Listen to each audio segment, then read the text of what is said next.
ជំរាបសួរនិងសូមគោរពដល់ពុកម៉ែបងប្អូនទាំងអស់គ្នាដែលចូលមកកាន់ Channel របស់ Admin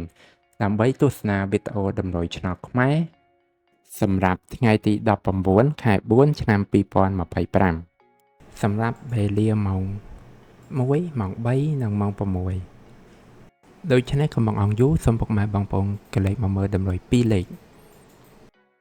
តម្រុយ2លេខ Admin គឺមានលេខ01 05 71 74សម្រាប់ប៉ុស្តិ៍ ABCD បន្ទាប់មកគឺខ្ទង់អូសខ្ទង់អូស Admin គឺអូននៅខ្ទង់រាយនិងខ្ទង់ចិត្តសម្រាប់ប៉ុស្តិ៍ ABCD ដូចគ្នាបន្ទាប់មកគឺលេខពិសេស Admin គឺមានលេខ175គុណ357គុណនិង428គុណ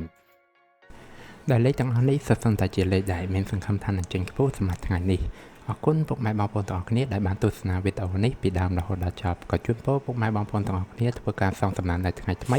ទទួលបាននូវការហេងឆ្នះចំទាំងអស់គ្នាជាចុងក្រោយ Admin សូមពុកម៉ែបងប្អូនជួយ Like Subscribe និង Share ដើម្បីជាកម្លាំងចិត្តដល់ Admin ផងនិងដើម្បីពុកម៉ែបងប្អូនទាំងអស់គ្នាទទួលបាននូវវីដេអូថ្មីបានឆាប់រហ័សផងដែរដូច្នេះ Admin សូមជម្រាបលានិងជួបគ្នានៅវីដេអូក្រោយ